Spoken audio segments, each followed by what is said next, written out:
Hey there, this is Josh from Career Services at Tyndale Center for Academic Excellence, and welcome to the Craft Your Resume series. In this video, we're going to talk about cover letters and all the key components to creating an effective cover letter. First, let me just say that how you begin your cover letter really depends on whether you're submitting a paper copy or emailing a digital copy to the employer. If you're submitting a paper copy, you always want to start the cover letter with a heading that includes information about you.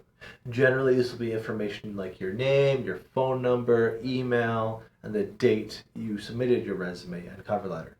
And it might look something like this. However, if you have to submit your job application through email, you should make sure to read the job advertisement to see how the employer would prefer that you submit everything and your cover letter to them. Because sometimes they might prefer that you send the cover letter by attaching a separate document to the email, like a Word document or a PDF. In those instances, what you'll want to do is design your cover letter just like how you would do a paper copy. But then you save it again as a PDF or a Word, and you take that document and you attach it along with your resume to the email that you're sending in. However, please note that if you're going to just simply attach a cover letter document in a separate document with the resume and email, you still want to do a professional email. Again, to whom it may concern. Attached is the following, my resume and my cover letter for the position of XYZ. Thank you for your time. Sincerely, Josh. Other times, employers would prefer you to just copy and paste your cover letter into the actual body of your email that you're sending. In that case, you're not going to include that heading, that header information that you would put in the physical copy of a cover letter. It's kind of unnecessary at that point. What you do, though, is you take that same information that you used in the header and you create a professional signature to sign off your email with.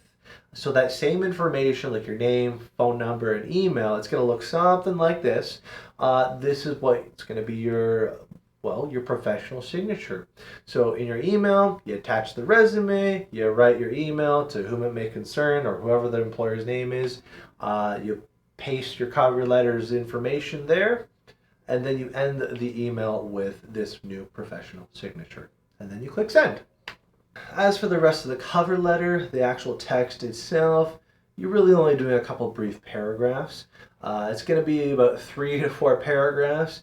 And I use the term paragraph very loosely here. These are not your traditional paragraphs that you would normally do in academic cultures.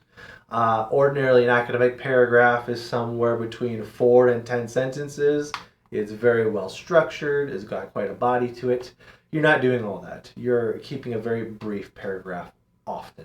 We'll have your open section of your cover letter. And again, you're going to start with to whom it may concern or whoever the employer's name is.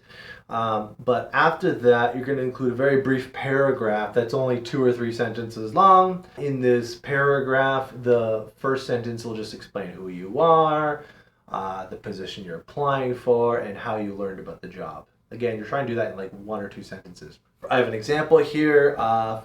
It says, my name is John Doe, and I'm an experienced professional with 5 years of experience in the corporate business sector.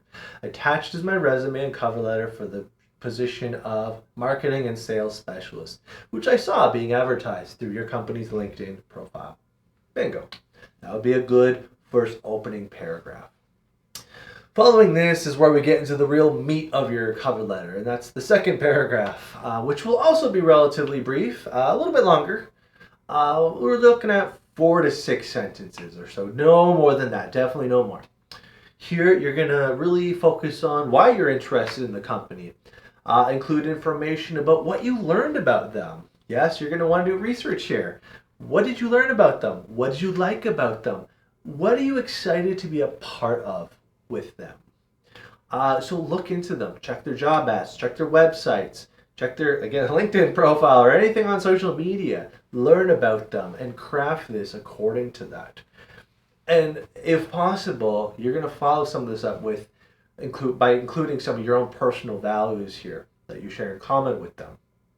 Because your goal with these paragraphs is, yes, to talk about them, but more specifically is to talk about why there should be a relationship between you and them.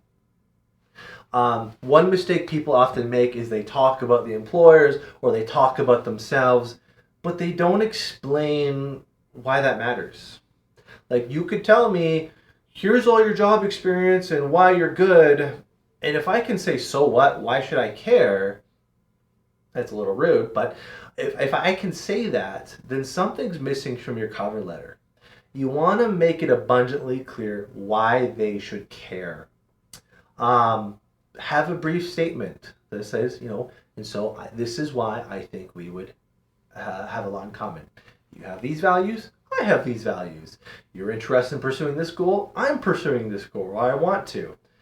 We would make a good fit together. Just don't just talk about them, don't just talk about you, but make the connection for why you should work together and why you would be a good fit. Make that explicitly clear. Think about all the books you've tried to read and you just hate. Anytime we hate a book, a lot of times it's just wordy. We have to figure out what it is they're trying to say. But it's much easier if the author feeds you the point. It's much easier if the author just says explicitly what they mean and what they want. As a general rule of thumb, that just makes it easier for everyone. You never want the employer to work to understand your point. So again, be explicit. Hey, I think we'd be a good match here. Hey, I think I'm a good candidate. Hey, I would be excited to be a part of your mission. Got it? All right, so the third paragraph is going to kind of follow all those same principles that I just shared. In this third paragraph, however, you're focusing more on why you're the best fit. So before you focus more on them, now you're focusing more on you. Okay, and you're going to write 4 to 6 sentences again, but talk about your experiences, talk about your interests, talk about your skills, talk about your accomplishments. And you're not explaining why you think you're a good fit or why you're the best fit. You're explaining why you are the best fit here. That can be a bold statement, but why apply if you don't think you are a good fit? So be more bold here. Don't be afraid to talk about yourself. It's not selfish to talk about yourself. There's a big mistake that people often make. Talking about yourself does not mean you're selfish. You got to be aware of yourself. That's what you're doing here. You have a self, talk about it here. Highlight your skills, your experiences, and the expectations that the employer has set out and why you think you can fulfill them, and just explain why you're a good candidate or the best candidate here. You're presenting an argument though. Okay, so again, tie it back to that relationship.